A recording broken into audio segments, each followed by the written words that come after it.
Beatrice Parker slammed the tax notice against her father's old workbench so hard the rusted nails rattled in the wood. 30 days. They were giving her 30 days to pay a debt her father never told her existed, or the county would take the land, the coop, every last hen she owned.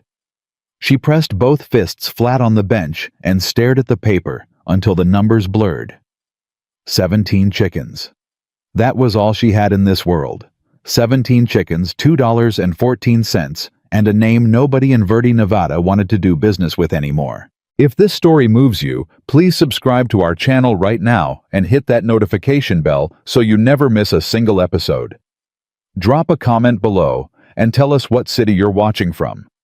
I want to see exactly how far this story travels. Now stay with me, because what happens next on that dusty Nevada road will change everything. Beatrice Parker thought she knew about survival pride and the kind of man worth trusting with your whole life. The morning her father's debt notice arrived, Beatrice Parker had already been awake for 2 hours. She hadn't slept well in weeks. Not since the funeral. Not since the county clerk had started sending letters with that particular shade of official yellow envelope that meant nothing good was coming. She'd learned to recognize that color, the way a person learns to recognize the smell of smoke before they see the fire. She was standing at the coop when she heard the rider at the gate, and she didn't turn around right away. She was checking on Clara, her best layer a big Rhode Island red with a temper that matched Beatrice's own on most mornings. Clara had gone soft on her production the last 2 days, and soft production meant soft income, and soft income meant the 30-day window on that tax notice got a little smaller and a little darker with every sunrise. Miss Parker. It was old Amos Pruitt, the county postal rider, and he had the decency to sound apologetic. He always did.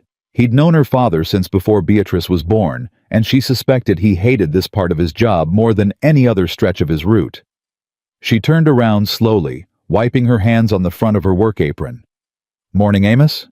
Got something here." He held out the envelope without meeting her eyes. "From the county assessor's office." She took it. She didn't open it right away. She just held it and looked at him and waited for him to say something that would make the weight of it feel lighter. But he just touched the brim of his hat and turned his horse around, and that told her everything she needed to know about what was inside. She opened it at the workbench. 30 days. Back taxes assessed against the estate of Harold Eugene Parker, deceased. Total balance owed to Washoe County in the amount of $47.60.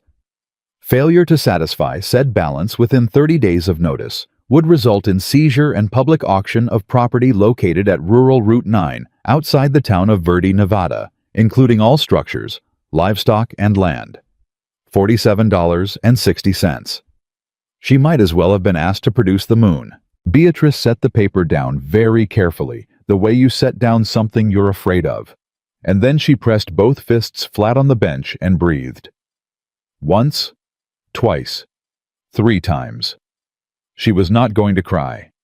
She had cried at the funeral, and she had cried the night she found the first letter from the bank about the unpaid feed bill. And she had cried the morning she'd had to sell her father's horse because there wasn't enough hay to keep him through the winter. She was done crying. Crying didn't feed chickens. Crying didn't satisfy county assessors. What she had was this 17 hens, a rooster named General, who took his job far too seriously. A coop her father had built with his own hands, and roughly 2 acres of Nevada hardpan that grew more rocks than grass. She sold eggs to Mrs. Delaney at the general store in Verde, who paid her 8 cents a dozen when she felt generous, and 6 cents when she didn't. She sold the occasional roasting bird to the hotel kitchen when they had travelers coming through. In a good week, she cleared $1.50. In a bad week, considerably less. $47.60 in 30 days. She did the arithmetic standing right there at that workbench the same way she'd done it 100 times before with every shortfall and every unexpected cost since her father died. She did it quickly and she did it honestly, and when she was done she stood very still and looked at the tax notice for a long moment. Then she picked it up, folded it in thirds, tucked it into her apron pocket, and went back to check on Clara. She couldn't afford to fall apart. Not today. Not when Clara's production was soft and the feed supply was getting low, and she still had 3 dozen eggs to deliver to Mrs. Delaney before noon. She loaded the egg crates into the old flatbed cart, hitched up the mule her father had called Senator, the second animal on the property, named after someone in government, which she'd always thought said something meaningful about her father's politics, and set off down the road toward Verde. The town was 3 miles out, and the road ran straight through open country, past scrub and sage, and the occasional cluster of juniper that broke the flatness of the landscape. She knew every rock and rut of it. She'd been driving this road since she was old enough to hold reins. She was halfway there when she heard hoofbeats coming up behind her, moving fast. Not the lazy canter of a man in no hurry. Something purposeful. She moved Senator to the right side of the road without looking back, giving space, and the rider came alongside her, and then past her, and then unexpectedly slowed. He turned the horse sideways in the road ahead of her and stopped. Beatrice pulled Senator up short and looked at the man blocking her path. She'd seen him before the way you see prominent men in a small territory at a distance in passing, the kind of recognition that comes not from personal acquaintance, but from the simple fact that some men take up more space in a community than others, even when they're not trying to. Xavier Vance. She knew the name the way everyone in that part of Nevada knew it. The Vance Ranch ran 30,000 acres east of Verde, carrying more cattle than most men in the territory would ever dream of owning. He'd bought it from a railroad man 6 years back, and had done nothing but expand it since. He was younger than she'd expected up close, early 30s maybe, dark-eyed and lean in the way of men who worked outdoors, and didn't stop working when the sun went down. He wore a dark vest over a light shirt with the sleeves rolled to the elbows, and his hat was good quality without being showy. His horse was better than good. He looked at her egg crates, then at her, and he said, "You're Harold Parker's daughter." It wasn't a question, so she didn't answer it like one. "I am. I heard about your father. I'm sorry for your loss." "Thank you." He didn't move his horse out of the road. She waited, holding Senator's reins, steady, watching him. There was something deliberate about the way he sat there, like a man who had made a decision before he rode out that morning and was now in the process of acting on it. "Those your eggs?" he asked. "They are." "You sell to Delaney's store?" "I do." "What does she pay you?" Beatrice looked at him steadily. "That's between me and Mrs. Delaney." He almost smiled. Not quite, but almost. "Fair enough. I'll ask it differently. Would you consider a different buyer if the price was better?" She studied him for a moment. Behind her, Senator shifted his weight and stamped at a fly. The morning was already warm and getting warmer, and she had 3 dozen eggs that wouldn't improve with time. "Depends on the price," she said. 12 cents a dozen. She kept her face neutral, but something shifted in her chest. 12 cents was 50% better than what Mrs. Delaney paid her on a good day. 12 cents changed her weekly numbers in ways she needed very badly for them to change. "For how many dozen?" she asked. "However many you can produce. I've got 28 men on that ranch. Feeding 28 men 3 times a day is a considerable operation, and my cook has been after me for 6 months about the egg supply. He's been buying from Delaney too, and paying whatever she decides to charge, which lately has been more than I care to think about." Beatrice did the arithmetic again quickly. If she could supply the Vance Ranch directly at 12 cents a dozen, with her current production, she was looking at nearly double her weekly income. Not enough to solve the tax problem. Not even close.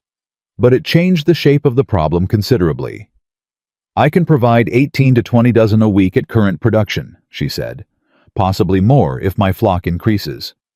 "That would suit me. Payment on delivery." "Payment on delivery," he agreed. She looked at him for another moment, trying to find the angle she was missing, because men like Xavier Vance didn't stop women on country roads to make egg-buying arrangements without some other purpose operating underneath. In her experience, there was always something underneath. "Why didn't you send your foreman to arrange this?" she asked. He paused at that. Just a fraction of a beat, but she caught it. "I was riding out this direction anyway." "To where?" Another pause. "I wanted to see your operation." "You've seen it from the road." "I've ridden past it a few times." He said it straightforwardly without embarrassment. Your birds are well kept. Better than well kept. I've seen operations twice your size in worse condition. I wanted to know who was running it. Beatrice held his gaze. You could have asked anyone in Verdi. I could have, he said, but I'd rather ask the person directly. She didn't know exactly what to make of Xavier Vance in that moment, standing in the middle of a Nevada road, with the sun coming up behind him, and 28 hungry ranch hands somewhere east of her problems.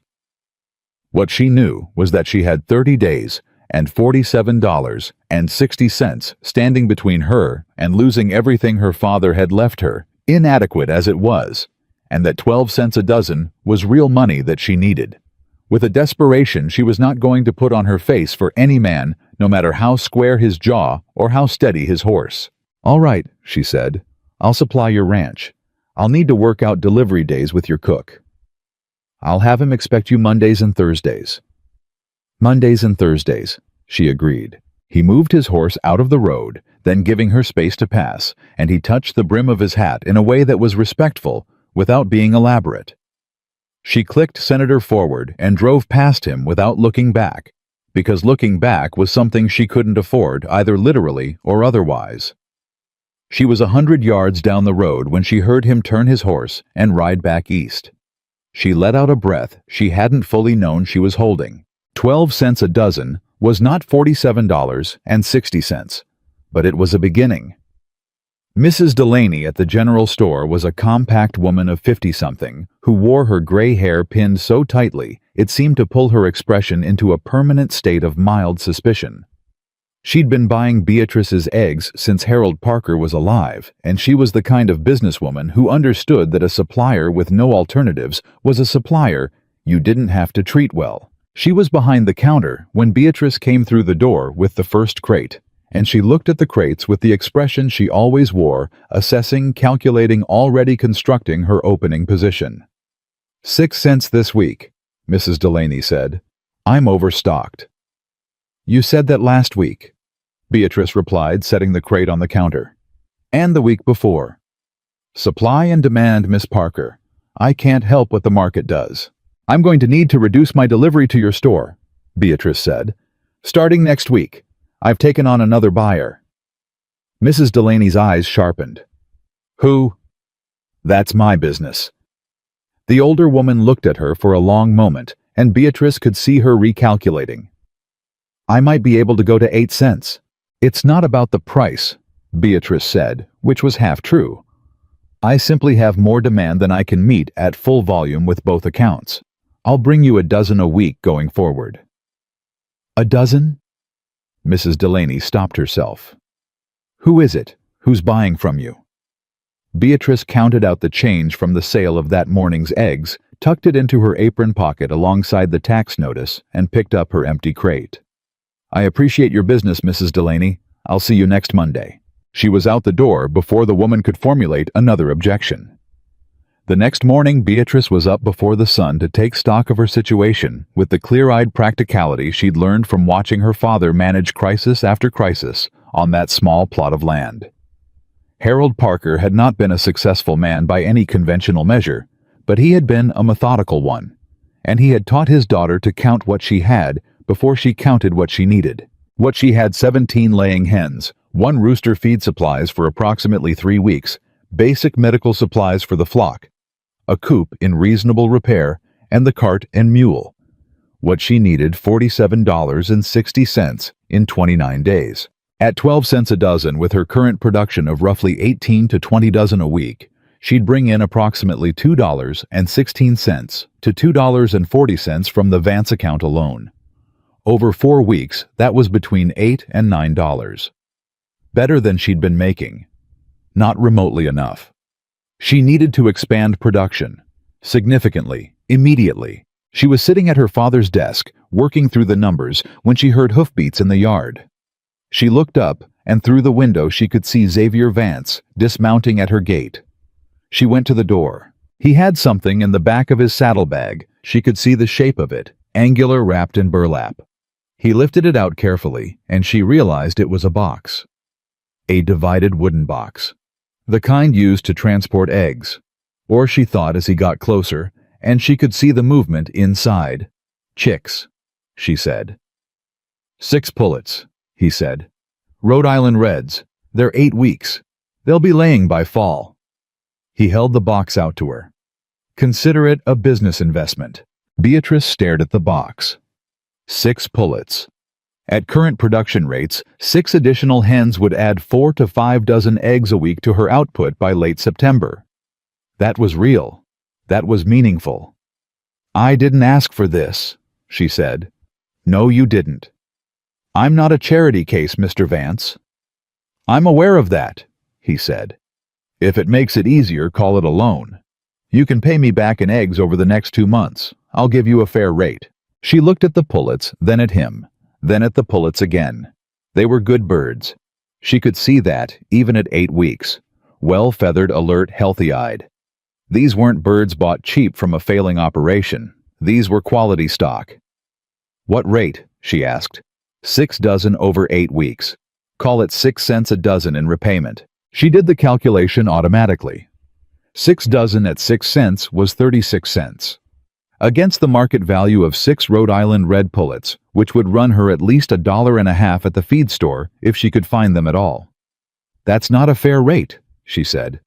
"That's charity with extra steps." Something shifted in his expression. Not irritation, more like respect, the particular kind that comes when someone surprises you by being smarter than you were prepared for. "All right," he said. 12 dozen over 8 weeks. 12 dozen at 8 cents. "Done," he said. She took the box. She got the pullet settled in the coop, sectioned off from the established flock, the way you had to do with new birds, until the social order renegotiated itself. And when she stood up from that work and turned around, Xavier Vance was still there, leaning against the fence, with his arms crossed, watching. "You know what you're doing," he said. "I've been doing it since I was 12 years old," she said. "My father taught me." He did it right. She looked at him with the same steady assessment she'd been applying to him since the road the previous morning. "Why are you here, Mr. Vance? Not the chicks, not the eggs, the real reason." He was quiet for a moment. Not evasive quiet, more like a man choosing his words with care because he intended to mean them. "I've been running that ranch for 6 years, he said finally. "I've built it into something worth having. But it's a working operation, not a home. There's a difference." He paused. "I'm 32 years old. I've been practical about most things in my life. I'm trying to be practical about this one." Beatrice felt something in her go very still. "This one being what exactly?" He looked at her directly. "I've been watching your operation for longer than I admitted yesterday. Since before your father passed. You run that flock the way I run my cattle, with attention and care, and a kind of knowledge that doesn't come from a book." He uncrossed his arms. "I'm not a man who goes around things. My ranch needs what you know, and I think—" He stopped, started again. "I think you might need what I have." "You're talking about the egg contract," she said, because she needed to hear what he was and wasn't saying. "I'm talking about more than that," he said. "But I'm also not a man who rushes things that shouldn't be rushed. So I'll say this much, I'd like to know you better, Miss Parker, if you're open to it." She looked at him for a long time, the tax notice crackling slightly in her apron pocket with every small movement she made, and she thought about 30 days and $47 and 60 cents and 17 chickens, and the way this man had brought her quality pullets and offered her 12 cents a dozen on a country road without pity in his eyes, only something that looked a great deal more like recognition. "Supper," she said. "Come for supper on Friday. We'll talk." He nodded, and something eased in his expression that told her the conversation had gone the way he'd hoped, or near enough to it. "Friday," he said. He settled his hat, stepped back, and then stopped. He turned back once more. "Miss Parker, that tax notice you got yesterday." She went very still. "How do you know about that?" "Amos Pruitt has been riding that route for 20 years, he said quietly. "He worries about people. He mentioned it to the storekeeper. The storekeeper mentioned it to my foreman." He paused. "I'm not bringing it up to embarrass you. I'm bringing it up because whatever you're calculating right now, You don't have to calculate it alone." He left before she could answer. She stood in the yard for a long time after his hoofbeats faded. Her hand pressed flat against the pocket where the tax notice lived, and she thought about what it meant when a stranger looked at everything you were trying to keep standing and said simply that you didn't have to hold it up by yourself. She didn't know yet what Xavier Vance wanted. Not precisely, not fully, but she knew the way the 6 pullets moved in her coop, the way they settled immediately, as if they recognized the space as safe. She knew quality when she saw it. She'd learned that much from her father. She went back inside and sat down at the desk and looked at the numbers again. The same numbers, the same 30 days, the same $47.60. But something about the shape of the problem had shifted, and she was honest enough with herself to sit with that fact and decide what she wanted to do about it. Friday was 4 days away. She had 4 days to figure out exactly who Beatrice Parker was prepared to be. 4 days felt like 4 years, and 4 minutes all at once. Beatrice spent the first of them doing what she always did when her mind was working faster than her hands could keep up with. She worked the flock. She checked feed levels, checked water, checked the condition of every bird in that coop with the focused attention of a woman who understood that the difference between a healthy layer and a sick one was often a matter of days and could mean the difference between making rent and not making it. The 6 new pullets had integrated better than expected.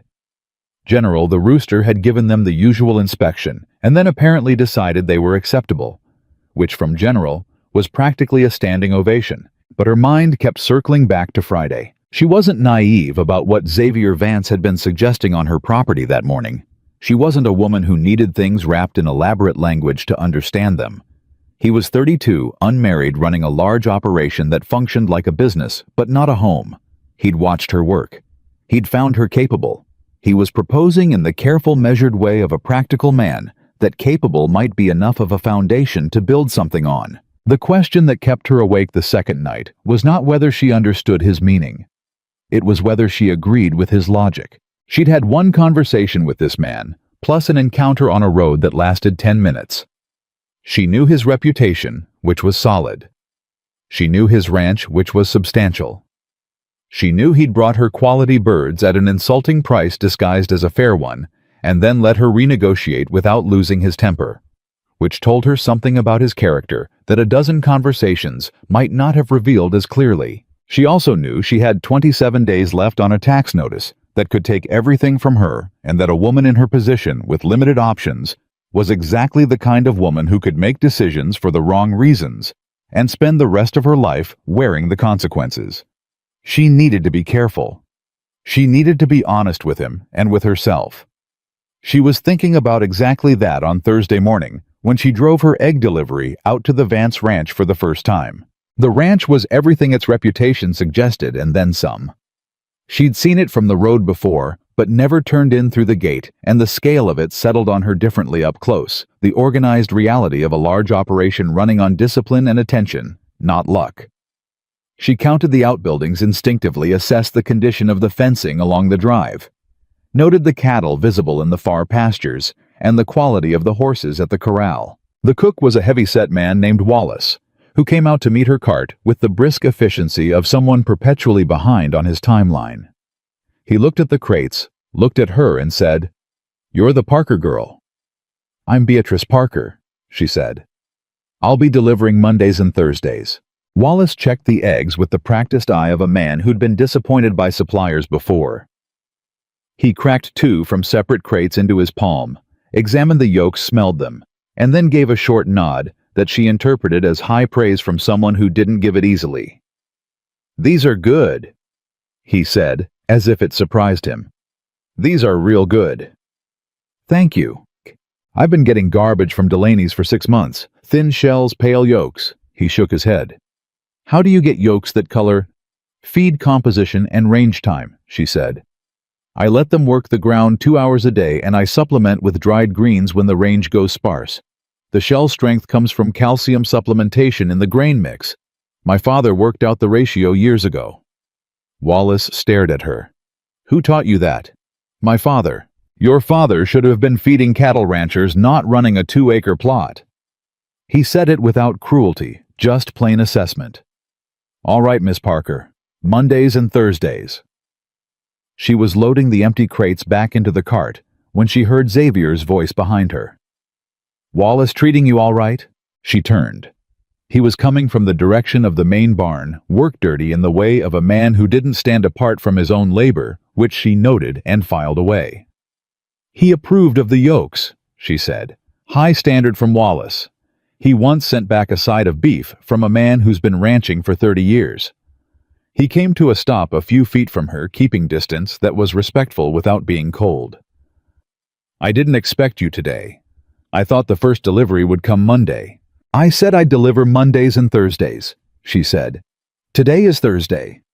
Something in his expression shifted toward something she might have called warmth. So it is. She looked at him steadily. I also wanted to see the operation before Friday. He didn't flinch from that.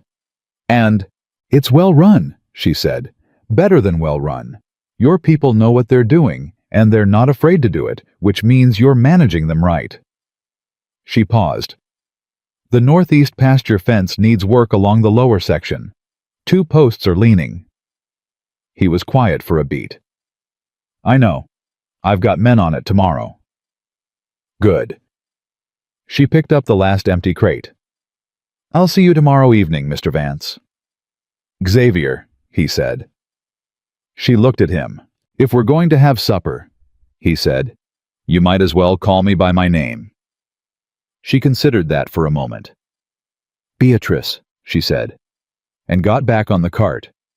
She heard him laugh just barely, just one breath of it as she turned Senator toward the gate. It was a good sound. She didn't let herself think too hard about that. Friday arrived. She made a simple supper roast chicken, which she was aware was either appropriate or deeply ironic, depending on how you looked at it, with potatoes from the root cellar and bread she'd baked that morning, because her hands needed something to do. She'd thought about changing into her better dress and then decided against it. The better dress was what she wore to church and to funerals, and this was neither. She wore what she wore. If he was coming to see who she was, he might as well see her. He arrived exactly on time, which she appreciated. A man who arrived late to the first thing told you something about how he'd treat all the things that came after. He came to the door with his hat in his hands and a bottle of decent whiskey, which he offered without preamble. I didn't know what else to bring, he said. Whiskey is fine, she said, and meant it. They sat across the small kitchen table from each other, with the food between them and the whiskey untouched at first, and he ate the way she expected him to, without ceremony, with genuine appetite, the way of a man who ate because the work demanded it, and could tell good food from indifferent food without making a production of the distinction. This is excellent, he said midway through. Thank you. Where'd you learn to cook like this? Same place I learned everything else, she said. My father. He nodded, and she saw something move through his expression. Something careful. Something that understood the weight of a parent who'd taught you who you were, and then left you to be it alone. Tell me about your father, he said. It was the right question. Not about the debt, not about the land, not about the chickens. About Harold Parker, who had been a complicated and imperfect and deeply instructive man, and who she missed with a grief that still caught her off guard in unguarded moments. She told him. Not everything, not in one supper's worth of time, but enough the way her father had run every experiment in that small coop with the seriousness of a scientist. The way he'd kept notebooks full of feed ratios and laying records and observations about hen behavior, that she still consulted. The way he'd been terrible with money and extraordinary with animals. The way he'd died owing debts he'd never mentioned because he hadn't wanted her to worry, which was both the most loving thing he'd ever done and the most devastating. Xavier listened without interrupting. That was another thing she noted. He didn't fill silences with his own voice. He let her talk, and he actually listened the way you could tell a person was listening because of what they asked next, which connected to what you'd just said rather than to what they'd been waiting to say anyway. He sounds like a man worth missing, Xavier said when she'd stopped. He was, she said. He was also a man who put me in a difficult position. The tax notice. She looked at him, You already knew about it when you came to my property. I did, he said. He didn't apologize for it. I want to be honest with you about that. I knew about it before I stopped you on the road. It wasn't why I stopped you. I want to be clear about that. I'd been thinking about stopping you for a while before that notice arrived. Why? Because I'd been watching that flock for 2 seasons, and I hadn't seen a single sick bird. Not one. And in a dry year on hard-pan soil with no money behind it, that doesn't happen by accident. That's skill. Real skill. He leaned forward slightly. I want to ask you something directly. All right. When you think about what you want, not what you have to do, not what the situation requires, what do you want? The question landed differently than she expected. Nobody had asked her that. Not since her father died. Maybe not before. I want to keep that land, she said. I want to keep those birds. I want to build the flock to the point where the income from it is real income, not survival arithmetic. I want... She stopped. Go on, he said quietly. I want to not be afraid every morning, she said.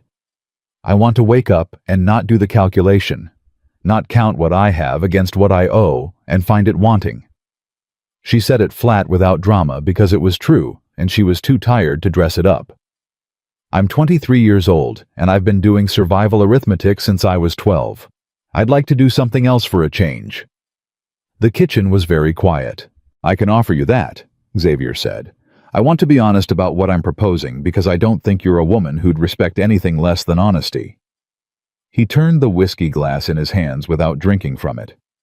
I'm not proposing a business arrangement. I'm proposing a marriage. A real one, not a contract, not an arrangement. A real marriage built on real partnership. He paused. But I also know we've had 2 conversations and 1 supper, and I'm not asking you to answer tonight. I'm asking you to consider it. Beatrice looked at him across the table for a long moment. Tell me why you haven't married before, she said. He didn't hesitate. I built the ranch first. I told myself that was the practical order of things. Build something worth offering before you offer it. A pause. I may have used practicality as an excuse for a while longer than was strictly necessary. Why? Something in his face shifted just slightly, just enough. My mother married a man for practical reasons. It was a practical marriage in every visible way. And it was the quietest, most airless life I've ever been close to. He looked at her directly. I didn't want to replicate that. But I also couldn't find a way to want something different until I saw a woman running a flock of 17 chickens on hard-pan Nevada soil with the focus of a person who genuinely loves what she's doing. Beatrice was quiet. That's what I want, he said. Not just a capable partner. A person who is actually present in their own life. Who gives a damn about the thing they're doing? Another pause. You give a damn. She looked down at her hands folded on the table. Calloused, reddened, marked by work. She gave a damn. He was right about that. She had always given a damn about the birds, about the land, about the way a thing ought to be done, if it was worth doing at all. I need to solve the tax problem myself, she said. Not as a condition of this, as a personal matter. I need to know I can. He nodded slowly. I understand that. I'm not saying no, she said. I'm saying not yet. Not yet? He agreed, and something in his expression settled into patience, the real kind, not the kind that waits with resentment underneath. Take the time you need. She poured the whiskey, then 2 glasses measured and even, and slid one across the table to him. He took it. They talked for another 2 hours. Not about the proposal, not about the tax notice. About cattle and chickens, and the particular challenge of Nevada soil, and the way the railroad was changing the supply lines for everything from feed to lumber to the cost of eggs in cities she'd never visited. He knew things she didn't. She knew things he didn't. The conversation moved like something that had been waiting to happen, the kind that found its own current and carried you without effort. When he left, he paused at the door and turned back. The tax notice, he said. I want you to know whatever you decide about the rest of it, that amount is manageable. If you need a loan against future egg deliveries, the offer stands. No conditions attached to any other conversation we've had tonight." She looked at him. "I'll think about it." He nodded, put his hat on, walked to his horse. She stood in the doorway and watched him ride out, the sound of hoofbeats fading into the Nevada dark. And she felt something she hadn't felt in a very long time. The particular warmth of being in a situation that was still difficult and unresolved and complicated, but no longer entirely impossible. She closed the door. She went to the desk. She opened her father's notebook, the one with the feed ratios and the laying records and the careful handwriting of a man who'd believed stubbornly and against all available evidence that if you paid close enough attention to the small things, the large things had a way of working out. She sat there for a long time reading his notes, thinking about what she wanted. Not what the situation required, what she wanted. 26 days on the tax notice. 6 new pullets coming into production by fall. 12 cents a dozen twice a week from a man who had looked at her calloused hands across a kitchen table and called them evidence of a person worth knowing. She turned to a clean page in the back of the notebook. She started writing. She wrote 3 pages that night. Not a letter, not a list. Something between the two. The kind of writing a person does when they need to think out loud and there's nobody left to think out loud to. She wrote about the flock and what it would take to bring it to a scale that meant something.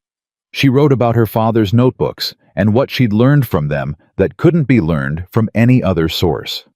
She wrote about Xavier Vance and what she'd observed in 2 conversations and 1 supper, which was more than most people revealed in a year of careful acquaintance. She wrote, "He listens like a man who intends to remember what he hears." She underlined it. Then she closed the notebook and went to bed and slept better than she had in 3 weeks. The next 10 days had a rhythm to them that she hadn't anticipated. Monday delivery, Thursday delivery, and in between work, the flock. The records, the careful management of 23 birds on a small plot with a 30-day clock running in the background of everything she did. She'd written out the numbers again the morning after the supper, clear-eyed and without sentiment. Even at 12 cents a dozen, even with perfect production, she would not reach $47.60 before the deadline without something changing. The math was the math, and she was not a woman who argued with arithmetic. What changed was Xavier. He didn't push. He didn't circle back to the proposal, or press her for an answer, or make her feel the weight of it every time she came through his gate on Thursday mornings. What he did was show up at her property twice in that 10-day period, with practical purpose each time. The first visit he brought lumber. Enough to repair the weak section of her coop's east wall, which she'd been patching with wire and stubbornness for 6 months. He set it down in the yard without ceremony and said, "I had it left over from a fence repair. No use letting it sit." She looked at the lumber, then at him. "Did you have it left over?" A pause. "I had more than I needed." "That's not the same thing." "No," he admitted. "It isn't." He held her gaze without flinching. "I wanted to bring it. I didn't want to make it into something that needed to be argued over. So I simplified the explanation." "Don't do that," she said. "Don't simplify things for me. I'd rather have the honest, complicated version." He nodded slowly. "I wanted to bring it because your east wall is a hazard going into fall and I don't want your birds getting sick because of a drafty coop, and because I wanted an excuse to come over here that wasn't the eggs." He paused. "That's the honest, complicated version." She picked up one end of the lumber. "Then help me carry it around back." They fixed the wall together, which she had not planned, and he had clearly hoped for, and it was 2 hours of work that told her more about Xavier Vance than the supper had. He worked without showboating, took direction without ego, when she knew better than he did about what the wall needed, and when he made a mistake on the first board. He cut too short, he said so plainly, and cut another one without making it into a significant event. He was comfortable with being wrong about small things, which in her experience was rare in men, and indicative of a larger character trait worth paying attention to. When the wall was done, she made coffee, and they sat on the step and drank it, and he told her about a problem he was having with two of his cattle dogs who'd developed a territorial dispute that was disrupting the whole working order of the ranch's West Pasture operation. He wasn't asking for advice, just thinking out loud, the way she'd written in her notebook, needing to process something by giving it words. "Separate their feeding stations," she said, "and give the submissive one its meal first, not second. You're reinforcing the wrong hierarchy every time you feed the dominant dog first." He looked at her. "That's it. That's where I'd start. Animals are logical if you understand what they're responding to." He turned that over for a moment. "How does that apply to chickens?" "Chickens are one of the most hierarchical animals on Earth," she said. "Everything they do is social structure. You understand the pecking order, you understand the flock. Disrupt it wrong and your production drops. Support it right and your birds will practically manage themselves." "I've been running cattle for 6 years," he said, "and nobody has ever explained animal behavior to me that clearly in 6 minutes. Most people don't think about it," she said. "They think about the product, the beef, the eggs, the milk. They don't think about what produces the product, which is a healthy social animal doing what it's built to do." He was quiet for a moment. Then he said, "I want you to meet my foreman." She looked at him. "Not because of the dogs," he said. "Because Hector has been running the livestock operation since I bought this place, and he's the best stockman I've ever seen, and I think you'd have things to say to each other that neither of you has been able to say to anyone else." He paused. "And because I want you to know the people who matter here, if you're considering what I asked you to consider." She was quiet for a moment. "That's a reasonable thing to want." "Thursday," he said. "Stay for the midday meal when you deliver. I'll have Hector there." "All right," she said. He left without pressing further, and she sat on the step after he rode out and held her coffee cup in both hands and thought about the fact that she was not thinking about the tax notice. She was thinking about what she'd said about animals and social structure, and the way Xavier had listened to it, not with the polite half-attention of a man waiting for a woman to finish talking, but with the focused engagement of someone receiving information they intended to use. That was the second time she underlined something in her father's notebook that night. This time, she wrote, "He hears what I say, as if it has weight," because it does. Thursday came, and with it, a shift in everything she thought she understood about the situation. She arrived at the ranch with her usual delivery, was met by Wallace, who had begun greeting her with the closest thing to warmth she suspected the man possessed, and was walking toward the main house when she heard raised voices from the direction of the bunkhouse. She stopped. One voice was Xavier's. The other was a man she didn't recognize, older by the sound of it, rough-edged, carrying the particular register of someone accustomed to being listened to, and currently not being listened to, in a way that was making him furious. "You don't know what you're doing, Vance. You bring some girl with a chicken coop onto this property, and suddenly she's eating at your table. My father sold your father the seed stock that built this operation, and I'm telling you, there are people in this county watching what you do. Watching real close. I don't recall asking for your opinion on my table or my guests, Harlan." Xavier's voice was even. Deliberately even, the kind of even that cost something to maintain. "I'm not giving you opinion. I'm giving you information. There's talk in town about the Parker girl, about what she's after. A girl like that, no money, dead father land about to go to the county. You know what people say about a woman who turns up convenient when a wealthy man's around." A silence. Then Xavier said, "Get off my property." "Vance." "You heard me." She stood very still, her heart moving in her chest in a way that had nothing to do with exertion. She'd known there would be talk. She'd known it the moment she agreed to supper. A woman without money or family connections who attracted the attention of a man like Xavier Vance was going to be talked about, and the talk was not going to be kind.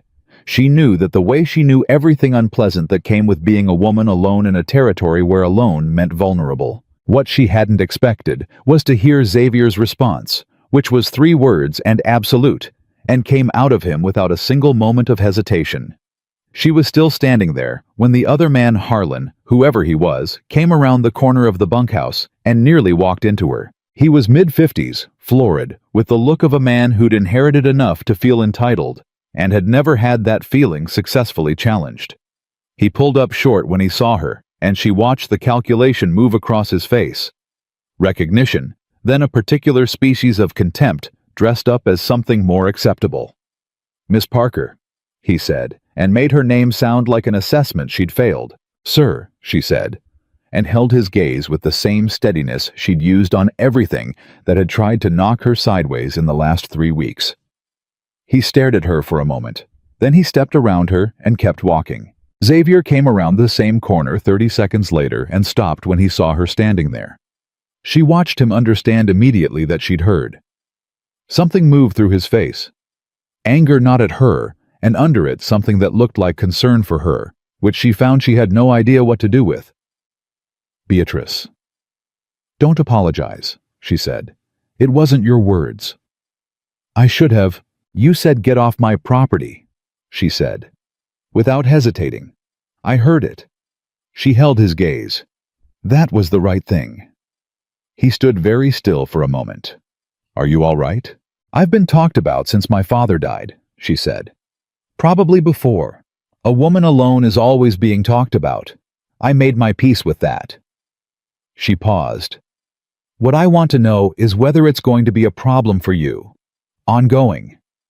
Because that man wasn't the last one who'll say something like that, and if it costs you business or standing in this community." "It doesn't," he said flatly. "And if it did, that would be the community's problem, not mine." She looked at him for a long moment.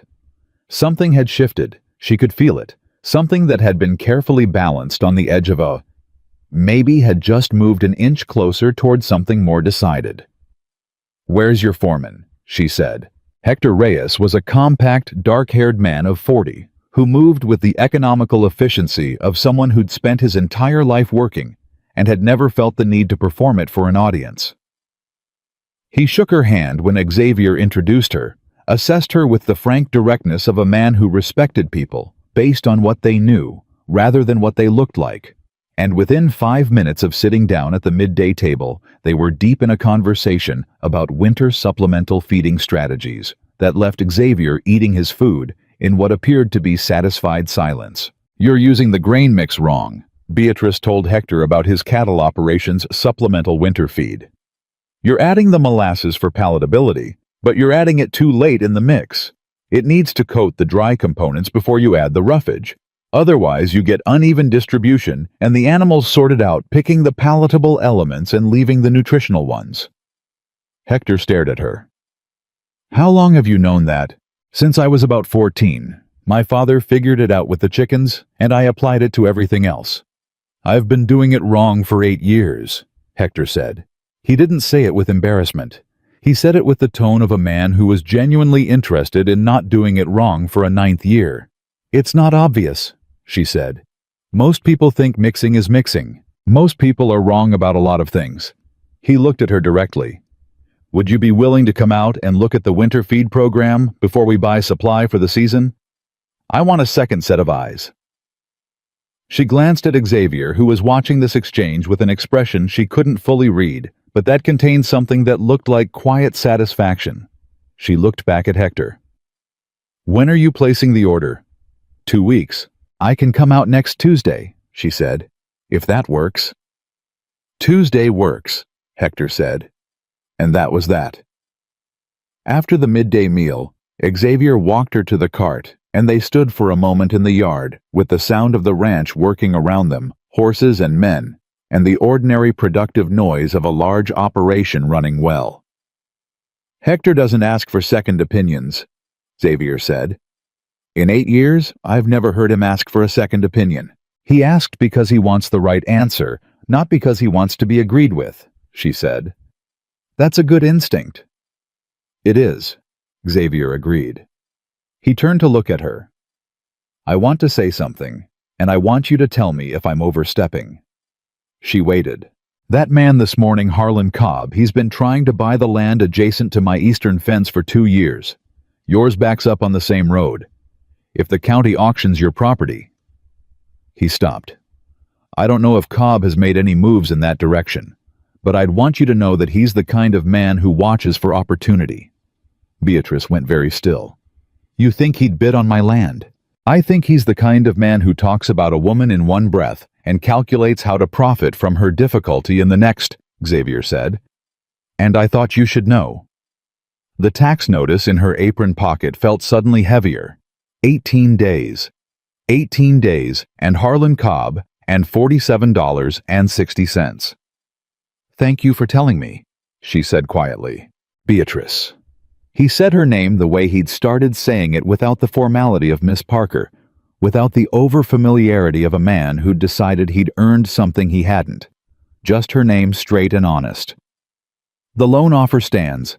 No conditions. No connection to anything else we've discussed. If you need it, it's there. She gripped the edge of the cart and looked out past his fence line to the road she'd driven 100 times. 18 days. Harlan Cobb watching. Her father's land. I'll give you my answer, she said. About all of it. By end of next week. She looked at him. The loan and everything else. Something in his face went very quiet and very attentive. All right, he said. She drove home with the empty crates rattling in the back of the cart, and her mind running faster than Senator's easy trot. She was not afraid exactly. She was thinking. There was a difference, and she'd learned early to know which was which, because fear made you small, and thinking made you larger than the problem.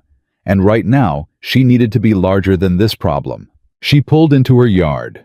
She unhitched Senator. She went to the coop and stood for a moment, listening to the ordinary sounds of 23 birds going about their lives with the uncomplicated purposefulness of creatures who simply did what they were built to do. General crowed, not at anything in particular, just at the afternoon, at the fact of being alive in it. She went inside. She opened her father's notebook to the 3 pages she'd written the night after supper and read them straight through. Then she turned to a new page and wrote 2 words at the top and sat looking at them for a long time. What Beatrice Parker wanted was not complicated when she stripped away everything that fear and circumstance had layered over the top of it. She wanted the flock. She wanted the land. She wanted conversations with people who listened to her the way Hector Reyes and Xavier Vance had listened to her at that midday table, like someone worth the attention. She wanted to stop doing survival arithmetic. She picked up the pen. 17 days now. She could feel the clock the way you feel weather coming, not here yet, but certain. She started writing. She wrote for 2 hours that night. When she was done, she had 4 pages in her father's notebook, the clearest thinking she'd done since the funeral, and a decision that sat in her chest with the particular weight of something that had stopped being a question and become an answer. She did not act on it immediately. She was not a woman who confused clarity with haste. Tuesday came. She drove out to the Vance Ranch and spent 3 hours with Hector going through the winter feed program, walking him through the mixing sequence, the ratio adjustments, the difference between what the cattle were eating and what they were actually absorbing. Hector listened the way he'd listened at the table, with the focused attention of a man who learned by doing, and who understood that learning required admitting you didn't already know. By the end of it, he'd filled half a page of his own notebook, and told her flatly that she'd just saved him approximately $40 in wasted feed over the winter season. That's a conservative estimate, she said. I know, he said. I'm being conservative on purpose because I don't want to think about the last 4 winters. He closed the notebook. You should be doing this professionally, not just for us. For every rancher in this territory who's been mixing feed wrong since their grandfather taught them wrong. I've thought about it, she said, which was true. She'd thought about a great many things in the last 10 days. She saw Xavier briefly when she was leaving. He was crossing the yard from the main barn, saw her at the cart, and changed direction. He didn't have to. He could have raised a hand and kept walking. He changed direction. How'd it go? He asked. Well, she said. Hector's a good student. Xavier almost smiled. Don't let him hear you say that. He'll hate it. He'll hate it and take it as a compliment simultaneously, she said. He's that kind of man. He is, Xavier agreed. He was looking at her with the careful attention he always brought to their encounters, the kind that didn't demand anything but didn't pretend either. "End of week," he said. Not a question. A reminder gently offered. "End of week," she confirmed. She drove home with 14 days on the clock and a decision in her chest that had stopped moving and settled into something that felt strangely like relief. The twist came on Wednesday, and it came from a direction she hadn't anticipated. She was at the coop doing morning checks when she heard Senator moving in his pen in the agitated way that meant someone was coming up the road. She stood up and turned and saw a buggy she didn't recognize. A good quality vehicle driven by a man in a town suit, not a rancher's clothes, not a working man's clothes. Legal clothes, the kind worn by men who made their living with paper and language rather than with their hands. He pulled up at her gate and tipped his hat from the buggy seat. "Miss Beatrice Parker." "That's right. My name is Gerald Forsyth. I represent the interests of Mr. Harlan Cobb." He said it pleasantly, the way a man delivers something unpleasant when he's been paid to seem pleasant about it. "Mr. Cobb asked me to call on you this morning regarding the property at rural Route 9. She stood very still. "What about it?" "Mr. Cobb is aware of the current tax situation on the property," Forsyth said, reaching into his jacket and producing a folded document, "and he'd like to offer you an alternative to county auction, a private purchase at assessed value payable immediately. You'd walk away clear of debt with cash in hand." He held out the document. She didn't take it right away. "What's the assessed value?" $62 for the land and structures. She did the calculation instantly. $47.60 to the county. $62 offered. She'd walk away with $14.40 and no land, no coop, no home. $14.40 for everything her father had spent his life building, inadequate as it was. "Who assessed it?" she asked. "The county assessor's office as part of the standard." "When?" Forsyth paused. "I'm sorry. When did the county assessor assess this property?" "Because that assessment is the basis for the tax debt and the basis for Mr. Cobb's offer, and I'd like to know when it was done and by whom." The pleasant expression on Forsyth's face shifted by a degree or two. "I'd have to confirm the specific date."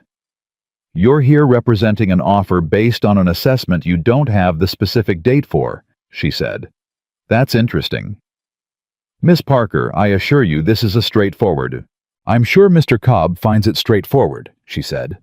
"Leave the document. I'll look at it over." Forsyth left it on her fence post, which was as close to her gate as she'd invited him, and drove back the way he'd come. She watched him go. Then she picked up the document and read it standing right there in the yard. It was a standard purchase offer, competently drawn. She read it 3 times, and on the third reading she found it buried in the property description. Clause: a reference to a survey boundary that placed her eastern fence line 14 feet inside what she knew to be her actual property line. 14 feet. Over the full length of the property that was a strip of land, roughly 200 feet long and 14 feet wide, that Harlan Cobb's purchase offer was quietly absorbing into his adjacent holdings, without calling it what it was. She folded the document and went inside and sat down at her father's desk. Her father had been terrible with money. He had not been terrible with land. He'd had the property properly surveyed when he bought it, and she knew where the survey stakes were because he'd shown her every one of them when she was 12 years old, walking the boundary line with her on a Sunday morning and telling her that a person ought to know exactly what they owned and where it ended. Harlan Cobb was trying to steal 14 feet of her father's land in the fine print of a document delivered by a pleasant man in a town suit. She sat at the desk for a long time. Then she put on her hat and went to hitch up Senator. She drove to Verde. Not to Delaney's store, not to the post office. To the county clerk's office, where a thin young man named Peterson had been keeping land records for 3 years and had the particular combination of boredom and helpfulness that made county clerks either useless or invaluable, depending on whether you ask the right questions. "I need to see the assessment record on my father's property," she told Peterson. "Rural Route 9, Harold Parker deceased." Peterson found it without difficulty and slid it across the counter. She read it carefully. The assessment had been done 11 months ago before her father died, which meant before the tax debt had been formally filed against the estate, which meant there was a gap in the timeline that was worth understanding. She asked Peterson when the tax debt had been formally entered against the estate. 6 weeks after Mr. Parker's death, Peterson said. Standard procedure for estate. Who filed the assessment request? She asked. It should show the initiating party. Peterson looked at the record more carefully. He frowned slightly. It shows as a routine county initiative, he said slowly. But, he stopped. But what?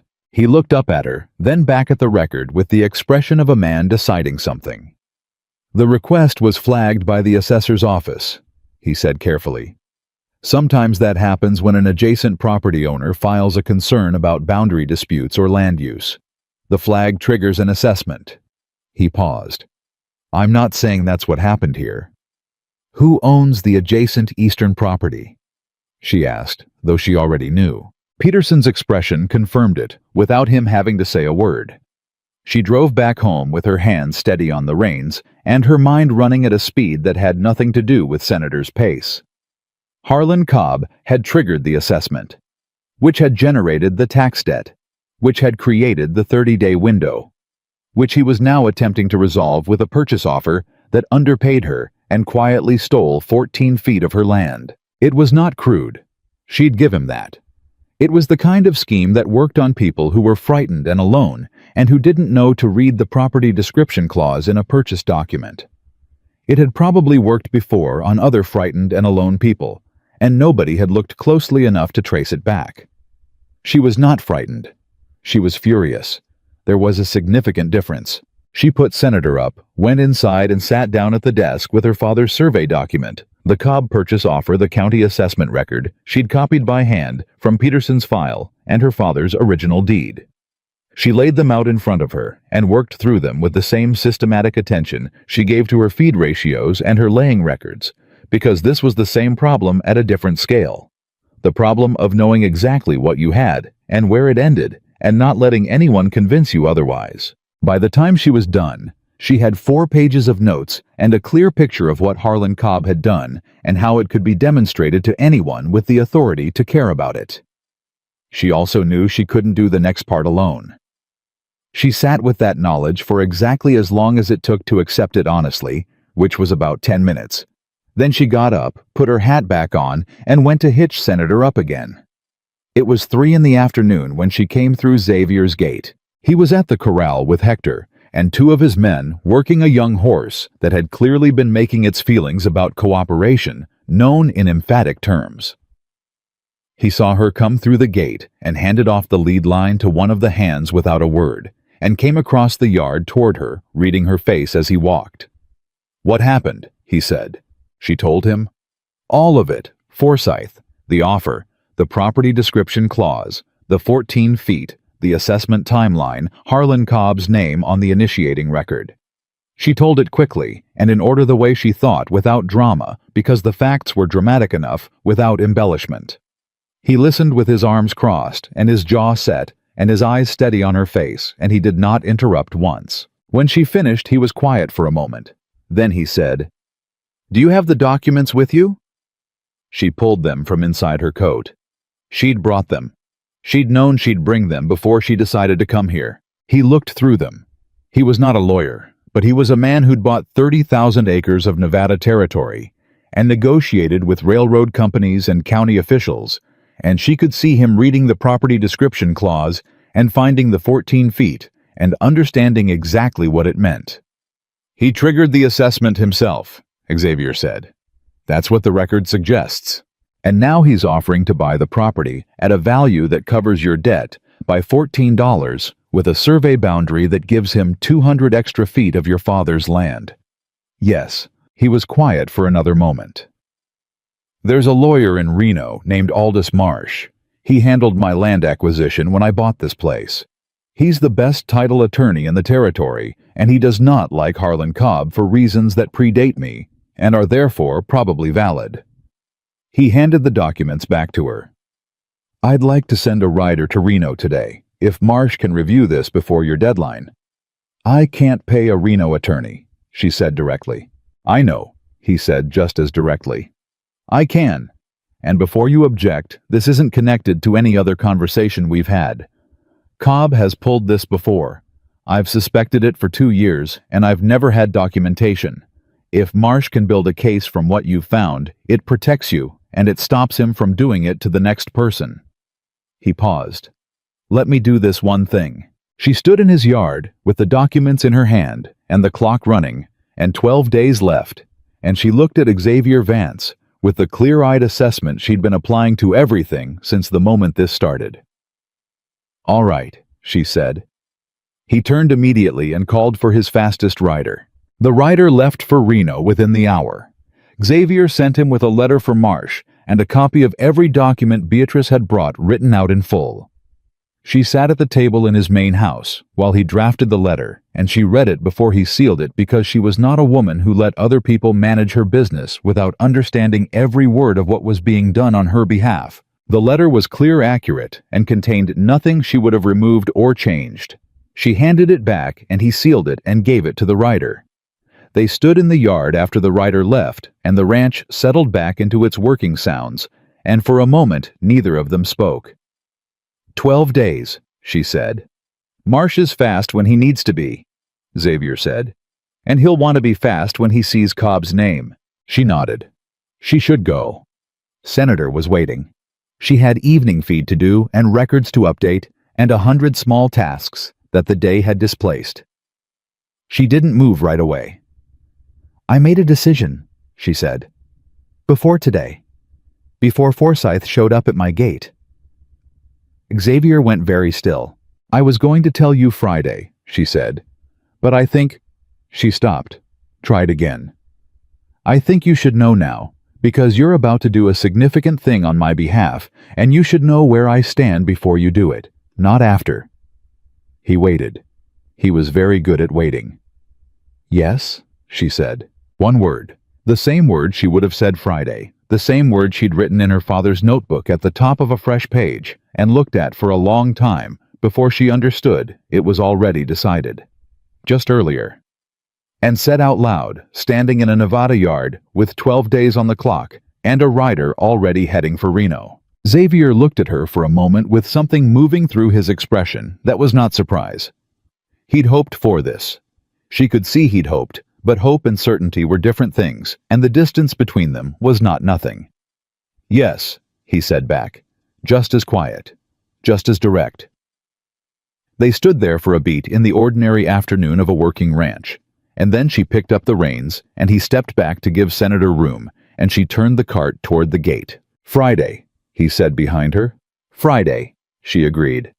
She drove home through the late afternoon, and the country around her was the same dry Nevada hardpan it had always been familiar as her own hands, and the clock was still running, but it was running toward something now rather than away from it, and that changed the character of it entirely.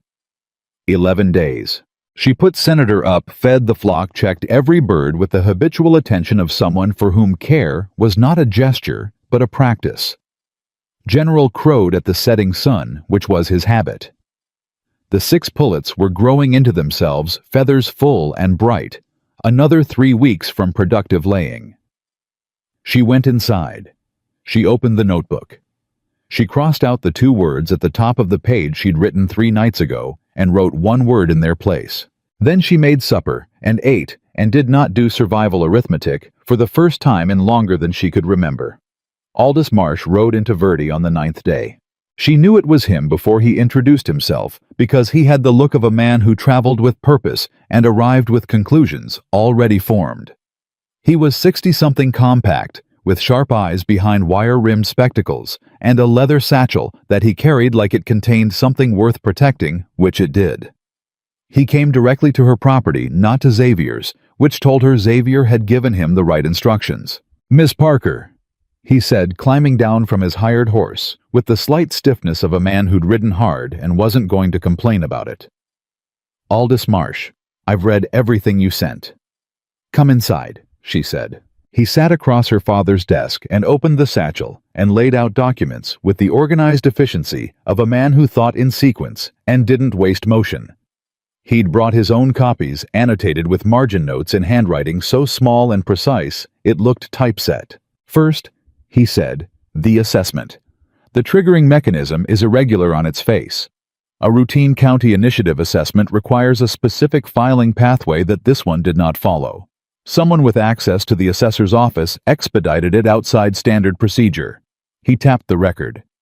I have a colleague in the county recorder's office in Reno who confirmed that Harlan Cobb made 2 visits to the Washoe County Assessor's office in the 4 months before this assessment was initiated. There is no record of those visits in the official log, which is itself a record-keeping violation. Beatrice leaned forward. Can you prove Cobb initiated it? Not with absolute certainty, Marsh said. Not yet, but I don't need absolute certainty to make this purchase offer collapse. He moved to the second document. The survey boundary discrepancy in Cobb's offer is demonstrable with your father's original survey. 14 feet over 200 linear feet constitutes a taking of approximately 2,800 square feet of your property. At current assessed land values, that is a material misrepresentation in the purchase document that voids the offer on its face. He looked up at her over his spectacles. In plain language, the offer is fraudulent. I can demonstrate that to any competent judge in the territory in under an hour. What about the tax debt? She said. The deadline is in 3 days. That, Marsh said, is the more interesting part. He pulled a third document from the satchel. The tax debt was assessed against your father's estate 6 weeks after his death, as you know. Standard procedure, as the clerk told you. However, standard procedure also requires that the estate be notified by registered mail with a return receipt confirming delivery before the 30-day clock begins. I requested the postal records. He set the document in front of her. There is no return receipt on file. The notification was sent, but delivery was never confirmed. Legally, the 30-day clock has not yet started.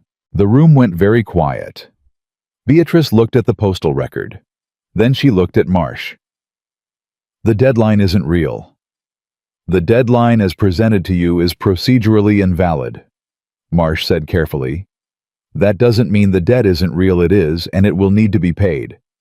But you have significantly more time than 30 days, and Harlan Cobb, or whoever arranged for the pressure of that deadline, was counting on you not knowing that. She sat back in her father's chair and looked at the ceiling for a moment. 3 weeks of survival arithmetic. 3 weeks of counting days and calculating eggs and measuring the distance between what she had and what she owed. And the clock itself had been a fraud. He wanted me panicked, she said. He wanted you desperate, Marsh said. Desperate enough to take $62 for a property worth considerably more and not read the boundary clause. He paused. You read the boundary clause. My father taught me to read everything. Your father, Marsh said, with what she could only describe as professional respect, left you better equipped than Harlan Cobb accounted for. She made coffee and they worked for another 2 hours. Marsh laying out the steps, she asking every question she had with the same directness she brought to everything, not accepting summaries when she could have specifics. By the time he closed his satchel, she understood exactly where she stood, which was considerably more solid ground than she'd been standing on 3 weeks ago. I'll file a formal response to the purchase offer with the county clerk tomorrow morning, Marsh said, standing, documenting the boundary discrepancy and requesting an administrative review of the assessment initiation. That puts Cobb on notice that you're not unrepresented. He paused at the door. Mr. Vance asked me to tell you the legal fees are handled. I know, she said. I'll be repaying them. Marsh looked at her with the expression of a man who had spent 40 years reading people across desks and across courtrooms. I don't doubt it, he said, and left. She sat at the desk for a long time after he rode out in the particular silence that comes after something that has been loud inside you for weeks finally goes quiet. The clock wasn't real. The deadline wasn't real. The pressure that had shaped every calculation and every conversation and every sleepless arithmetic-filled night since the yellow envelope arrived constructed, manufactured, applied to a woman they'd expected to fold under it. She was still sitting there when she heard hoofbeats, and she already knew whose they were. Xavier came to the door with his hat in his hand and an expression that told her Marsh had stopped at the ranch on his way back to the road. She opened the door before he knocked. "You knew," she said. "Marsh telegraphed me last night," he said. "The postal record finding. You should have told me immediately." "I wanted Marsh to tell you himself," he said, "with the documents in front of you. So there was no question about it, no second-hand version." He paused. "Was that wrong?" She thought about it honestly. "No," she said. "It was right." She stepped back from the door. "Come in." He sat across the desk from her, the same chair Marsh had occupied, and she told him everything Marsh had laid out because he'd earned the right to hear it directly from her. He listened the way he always listened, and when she was done, he was quiet for a moment. "Cobb won't let this go easily," he said. "The administrative review will slow him down, but a man like that has other approaches." "I know," she said. "But he doesn't have what he thought he had anymore, which is a woman with 3 days and no options." She looked at Xavier steadily. "He miscalculated." "He did," Xavier agreed. The kitchen was quiet between them, in the way it had been quiet at that first supper, comfortable quiet, the kind that didn't need filling. "Friday," she said. He looked at her. "You said Friday when I left your yard," she said. "I want to move it up. I don't want to wait until Friday." Something shifted in his face. Not surprise. Something deeper than surprise, the particular expression of a man who has wanted something with great discipline and patience and is now being told the wanting was not wasted. "When?" he said. "Tomorrow," she said. "Come for supper tomorrow. And bring whatever you need to bring, because I don't want to keep having conversations that circle the thing. I want to settle it." "Settle it," he repeated. "I said yes 3 days ago in your yard," she said. "I mean it the same way I meant it then. Nothing that's happened since has changed it. If anything." She stopped, tried again. "Marsh told me the clock was false, but the answer I gave you wasn't. I want you to know the difference." Xavier set his hat on the table and looked at her with an openness she hadn't seen from him before.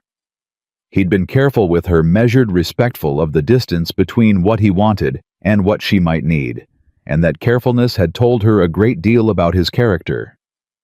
But this was different. This was a man who'd stopped being careful because being careful was no longer what the moment required. "I know the difference," he said quietly. "Good," she said. He came for supper the next evening with the whiskey and something else, a small flat package wrapped in brown paper that he set on the table without comment. She looked at it, but didn't open it immediately. She made supper, and they ate and talked the way they'd talked at that first supper, with the natural current of two people who found each other genuinely interesting, and it was only after she'd poured the whiskey that she reached for the package. Inside was a notebook. Not her father's kind newer with a good leather cover and clean pages. On the inside front cover, he'd written in his direct, unpretentious handwriting for the next set of numbers, whatever they turn out to be. She held it for a moment without speaking. "I didn't know what to bring," he said. "Except that." She closed the notebook and set it beside her father's on the desk, the two of them side by side. Old and new. What had been and what was starting. "There's something I want to do before the wedding," she said. "I want to pay the tax debt myself, not with a loan, with the egg income." He looked at her carefully. "The deadline isn't real," she said. "Marsh said I have more time, and at current production with your account and what I can rebuild with Delaney, I can have 4760 in 6 weeks." She paused. "I need to do it myself. You understand why?" He didn't ask her to explain it further. He just nodded. 6 weeks, he said. 6 weeks, she said. "And then I'll marry you." He reached across the table and placed his hand over hers, just for a moment, steady and warm and without any agenda beyond the gesture itself. Then he picked up his whiskey glass. She picked up hers. They married on a Thursday morning 6 weeks and 2 days later in the small white church at the edge of Verdi with Hector as witness, and the minister's wife, an old Amos Prewitt, who cried without apology and told Beatrice afterward that her father would have approved, which was the only wedding gift that made her throat tighten. She had paid the tax debt herself. $47.60 delivered to the Washoe County Assessor's Office in person, with Aldous Marsh's formal documentation of the procedural violations filed simultaneously. The county administrator had reviewed Marsh's findings and opened a formal inquiry into the assessment initiation. Harlan Cobb had not shown his face in her yard, or sent another pleasant man in a town suit. Whether that would hold, she didn't know. But it had held long enough. She moved the flock to the Vance Ranch the week after the wedding. Not all at once. You didn't move 23 birds all at once if you wanted them to settle without production disruption. She moved them in stages over 4 days with the careful attention of someone who understood that transition was its own kind of stress, and that the goal was to make the new place feel like home before the birds understood they'd left the old one. General crowed on the first morning in the new coop with the authority of a rooster who had assessed the situation and found it acceptable. The 6 pullets had come into laying the week before the wedding right on schedule, which she took as a sign of nothing except good husbandry and good stock. Hector watched the installation of the coop setup with the expression of a man revising his understanding of poultry management in real time. "You're running this like a cattle operation," he said. "I'm running it like a flock operation," she said. "Which is more complicated than a cattle operation in several respects." "Is it?" "Cattle don't have a social hierarchy that directly determines individual production output," she said. "Every hen's laying rate is partially a function of her position in the order and her stress level within the group. You manage the social structure, you manage the yield." Hector looked at her for a long moment. "I've been working livestock for 20 years, he said. "I did not know that." "Most people don't," she said. "Because most people don't pay that kind of attention to chickens." "You do." "My father did first," she said. "I learned from him." She expanded the flock to 40 birds by the end of the first year, then 60 by the second.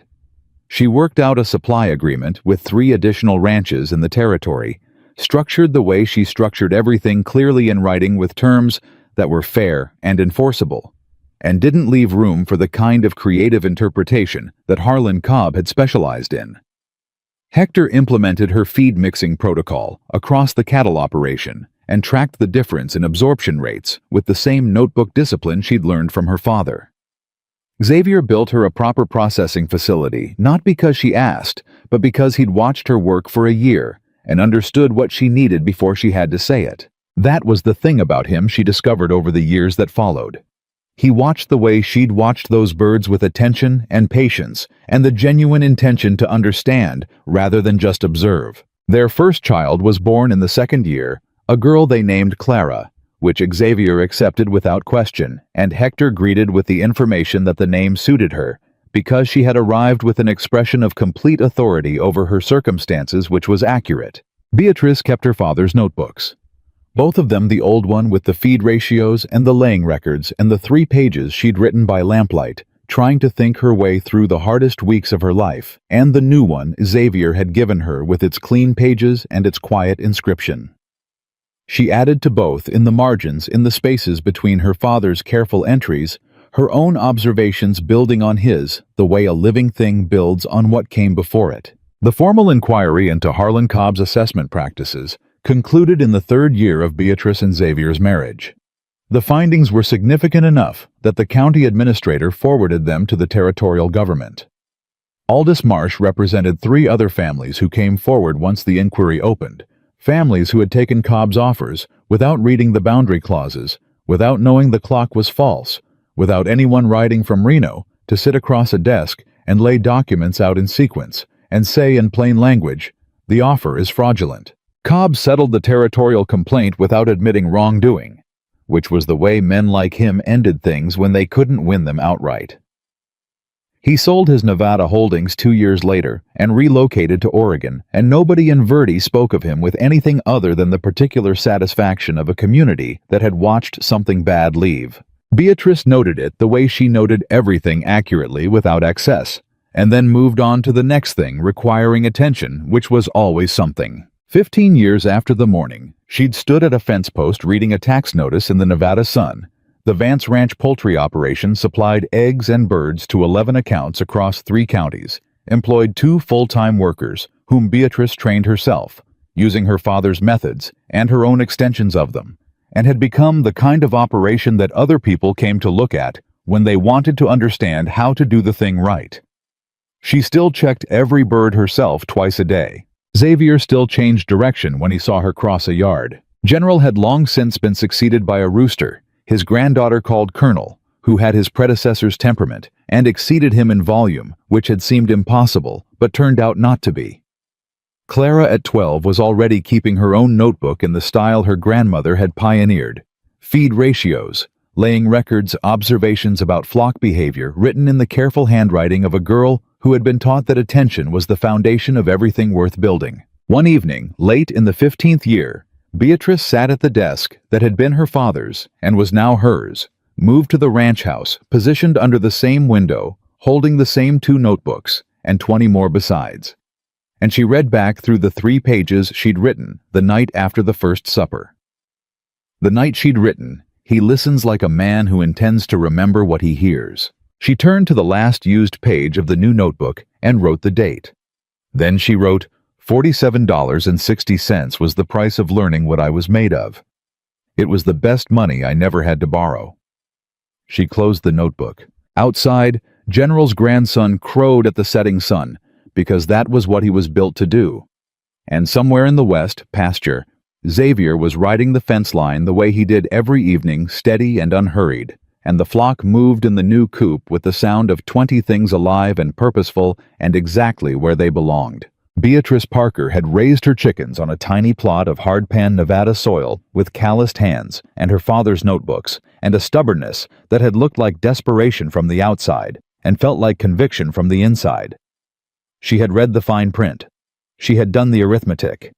She had said yes when she meant yes and no when she meant no, and had built everything that followed on the same foundation, the absolute refusal to let anyone tell her what she was worth when she already knew. That had been enough. It had always been enough. And everything built on top of it had proven year by year and bird by bird, and filled page by filled page, that the woman who knew her own value was the one no scheme and no false deadline and no pleasant man in a town suit could ever truly dispossess.